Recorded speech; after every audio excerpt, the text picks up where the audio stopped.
Good afternoon, everyone. It's Ross, the vet equipment guru with Veterinary Digital Imaging and Diagnostic Service. Today we are on site and we're going to do a service call on an Ecotron system that is throwing an error code, an E32 error. So I figured I'd let you guys follow along and show you kind of what we do and how we troubleshoot and hopefully resolve. Good morning, everybody. So for today we are going to be working on this bad boy right here. This is a Ecotron Cubex 2800 system. If you can see, it is on a custom stand. This particular product is made by JPI Healthcare. It's part of their Direct Vet series. Very efficient and inexpensive setup for anybody who is interested. I've had pretty good experience with them. There's some pros and cons to the servicing side, but for the most part, they've been pretty reliable and really good systems. But today we are going to be checking out this guy. It is throwing an error code in E32, which can be a few things. So I'm going to walk through some diagnostics with you and go from there. Okay, everybody, first thing is check it out and see what the error is and try to replicate it. I just turned the system on. These guys are actually pretty easy. I might as well just show them real quick. There's just an on-off switch here at the top. They boot up in seconds, and we're live. There's a little reverse display on there. So right now, defaults boots up and got 0.4 MAS. Bump that up to like 3.2 and 55 kVp. And we're gonna do a test shot, see what happens.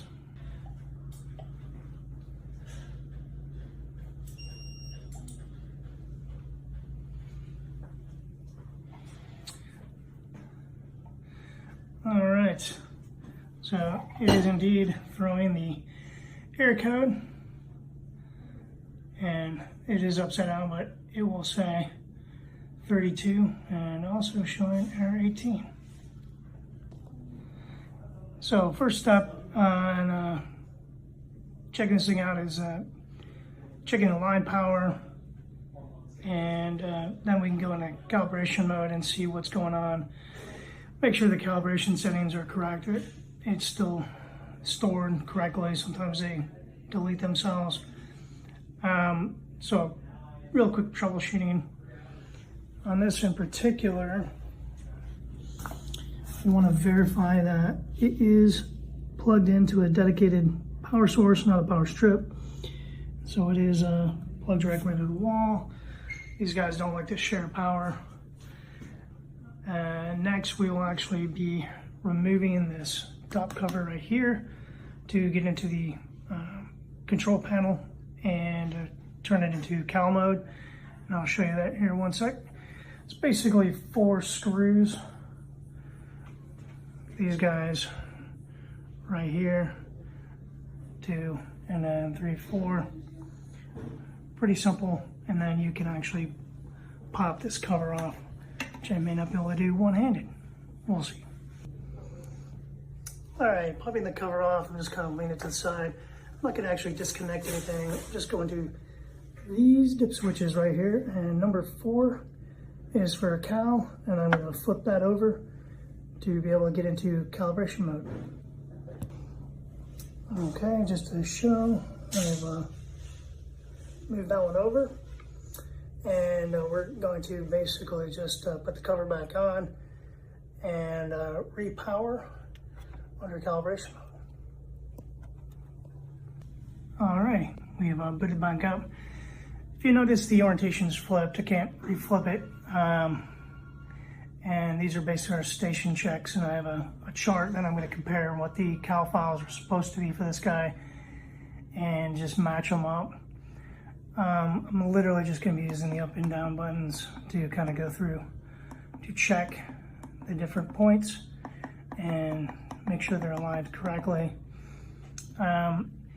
Not all portable systems, which this particular unit is technically a portable X-ray head, can be field serviced. Some do require you actually send them in and have a manufacturer work on them. Some you can actually work on direct in the field. Just depends on the company, the manufacturer. Some of them prefer to have their guys working on them, and some of them are more open. This one you can do field service, although I've had them swap them out as well. But we're gonna start checking these stations and see where we're at. Alrighty, basically we're gonna reverse the process. I've turned off power. I'm going back in. We're gonna flip that dip switch back. Alright, just to show us kind of what we expected, these cal values are off. So I just corrected the first two stations already. So P0 should be 65 if you can flip your head around. That should be 60. And this one should be, I believe, 65 as well. So I've got to go through this whole list basically make the adjustment. But that, I believe, is going to be the problem and our resolution.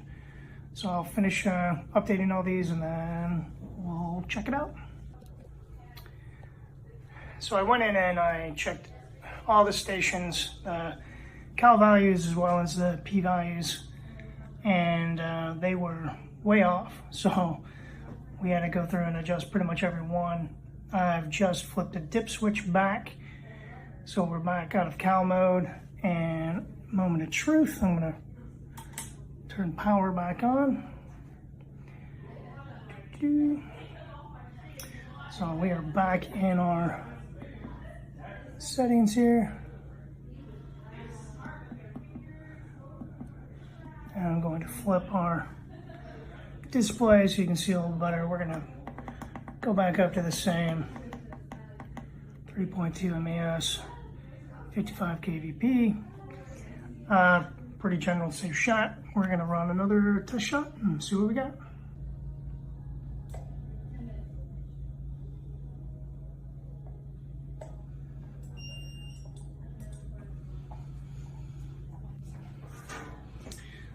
Okay, well, we did a test fire and so far so good. No air codes popping up.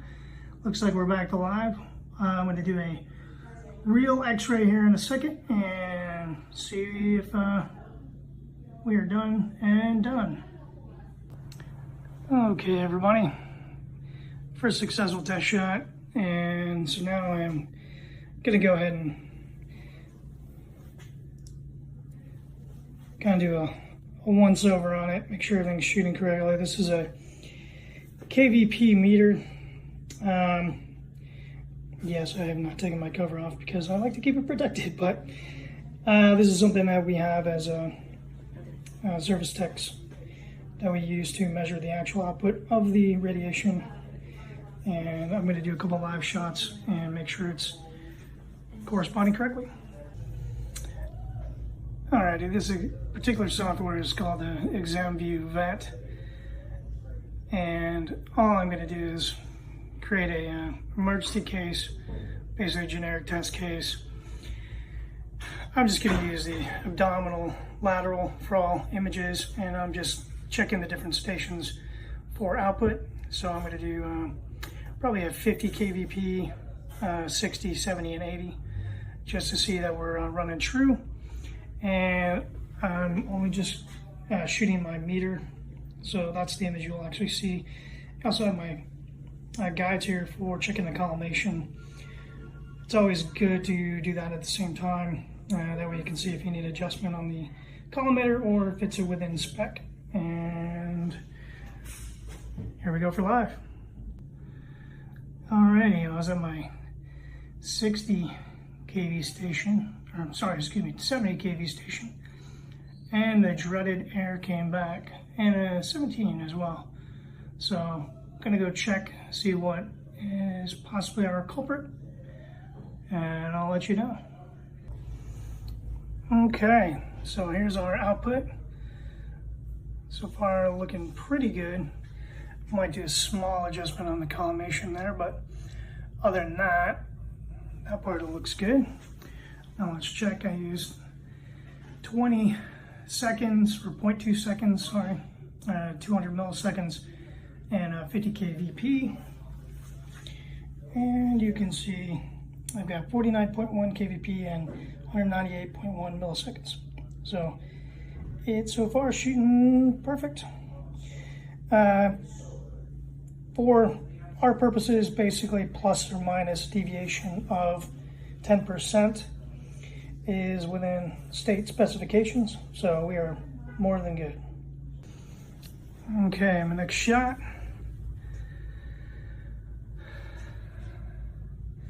Small adjustment made on the collimation. Still pretty good.